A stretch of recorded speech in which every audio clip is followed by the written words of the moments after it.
eBay, la plus grande société de services de partage de véhicules au monde, était aux prises avec sa réputation. La réputation a diminué à mesure que la discrimination sexuelle, le harcèlement sexuel et le scandale sexuel du PDG ont été révélés. Le plus gros problème est que eBay souffre de déficit depuis sa fondation. eBay est une entreprise qui n'a pas connu d'excédent depuis 8 ans depuis sa création en 2009.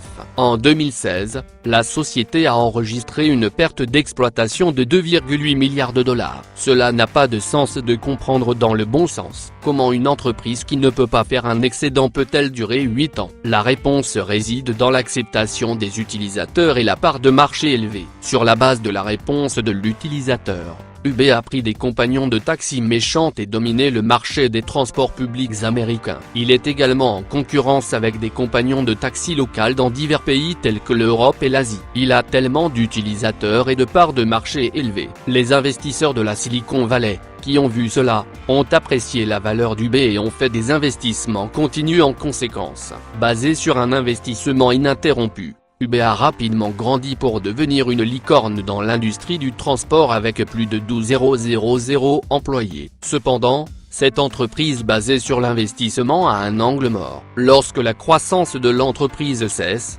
toute l'entreprise cesse ensemble. eBay pourrait pousser les compagnons de taxi et prendre le contrôle du marché des transports aux États-Unis, mais ne pouvait pas prendre le contrôle du marché mondial des transports. Dans certains pays, eBay n'a pas pu aller de l'avant à cause de la réglementation du gouvernement et, dans certains pays, il a dû être retiré par des concurrents locaux qui fournissaient des services similaires. Par exemple, la réglementation a arrêté eBay en Corée et au Japon. En Chine et en Asie du Sud-Est, il y avait des concurrents avec des services similaires, comme Didi Chuxing et Gras. En raison de ces problèmes, la croissance d'eBay a fortement ralenti. Au cours de la période de croissance rapide, les investisseurs qui n'ont pas dit grand-chose à ce sujet ont augmenté à mesure que l'entreprise cessait de croître. Ce que les investisseurs veulent, c'est l'introduction en bourse d'eBay. Grâce à la divulgation publique de l'entreprise et étant appréciée sur le marché, ils voulaient récupérer des bénéfices des dizaines ou des centaines de fois l'argent qu'ils ont investi. Cependant,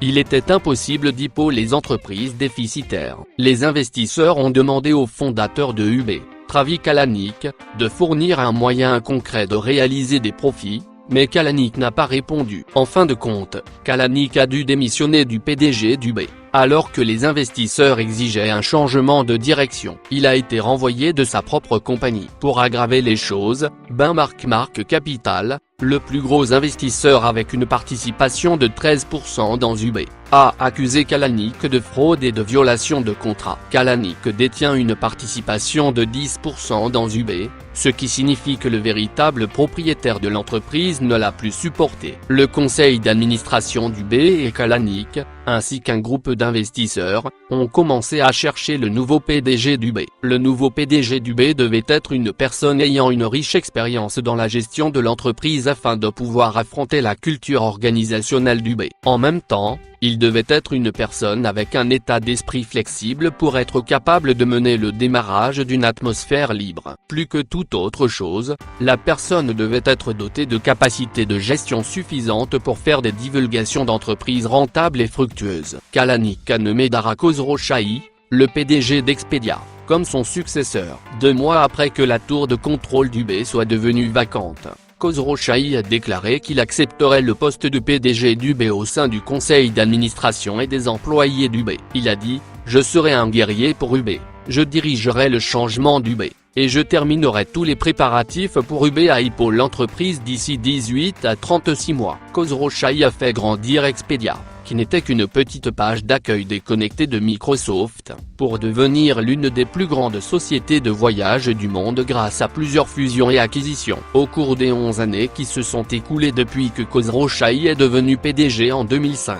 Expedia s'est considérablement développé. Le chiffre d'affaires, qui n'était que de 2,1 milliards de dollars en 2002, a plus que quadruplé pour atteindre 8,7 milliards de dollars en 2016. Le total des réservations, qui s'élevait à 15 milliards de dollars en 2005, a atteint 72 milliards de dollars en 2016. Khosrowshahi a démontré des capacités de gestion exceptionnelles, non seulement en développant ses services Expedia, mais aussi en développant ses sous-services tels qu'Hotel.com, Trivago et Viatravel. Sous sa direction, Expedia a été en mesure de devenir un service de grande envergure qui gère environ 200 sites web de réservation de voyages dans 75 pays. Il a également reçu 93% du soutien de la Porte de Verre, qui est le service que les employés évaluent la capacité du gestionnaire. Khosrow-Shahi est né en 1969 à Téhéran, en Iran. Sa famille était le propriétaire du conglomérat Alborz Investment, qui a conclu toutes les affaires en Iran,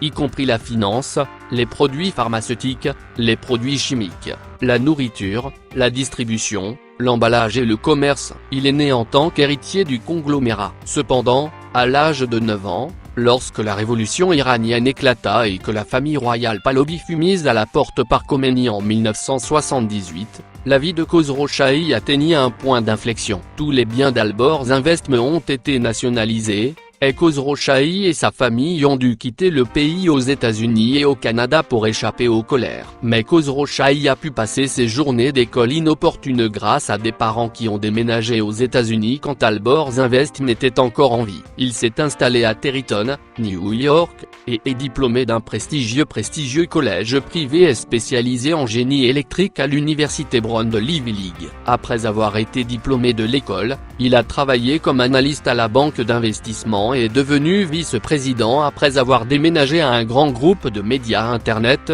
Yak, qui compte plus de 150 médias. En 2003, Yak a dirigé l'acquisition d'Expedia et, en 2005, il est devenu PDG d'Expedia. Khosrow-Shahi est bien connu pour recevoir les meilleurs salaires aux États-Unis. Il a gagné le salaire le plus élevé parmi les chefs d'entreprise dans l'indice S&P 500. Selon le Wall Street Journal, le salaire de Khosrow-Shahi en 2015 est de 94,6 millions de dollars. Khosrow-Shahi a abandonné son option d'achat d'actions de 180 millions de dollars, qu'il devait recevoir d'Expedia en 2020, alors qu'il déménageait chez UBS. Pour compenser, UBS a probablement engagé au moins 200 millions de dollars en dédommagement de Khosrow-Shahi. Khosrow-Shahi est le PDG avec le meilleur salaire annuel, exécutant Expedia avec succès pendant 11 ans. Le propriétaire d'Expedia n'est pas le Khosrow-Shahi, mais l'homme d'affaires américain Barry Diller, président de l'IAC. Khosrow-Shahi a joué un bon rôle en tant que bras droit de Barry. Au cours de son mandat de vice-président à l'IAC, il a proposé au président Diller d'acquérir Expedia et Diller a repris l'entreprise et l'a remise à Khosrow-Shahi. Au cours des 11 années suivantes, Khosrow-Shahi a géré avec succès Expedia, et Diller a répondu à cette réalisation avec le salaire le plus élevé. Kalanick a directement invité Khosrow-Shahi en tant que PDG d'UBS. Kalanick a déclaré qu'il reviendrait au PDG d'UBS à l'avenir, tout en recherchant une personne qui pourrait normaliser UBS pendant qu'il n'était pas là. Une personne qui gère une entreprise comme son bras droit, et peut plaire aux plaintes des investisseurs. Khosrow-Shahi était juste la bonne personne. Même le Benmark Capital, qui avait été très mécontent de Kalanick en raison de sa capacité de gestion au cours des 11 dernières années, avait accepté Khosrow-Shahi comme nouveau PDG d'UBS. Khosrow-Shahi s'est cité comme un exemple représentatif du rêve américain. Il a donc critiqué la politique anti-immigration du gouvernement Trump contre le rêve américain. Les remarques de Khosrow-Shahi ont été très bien accueillies par les chauffeurs d'UBS,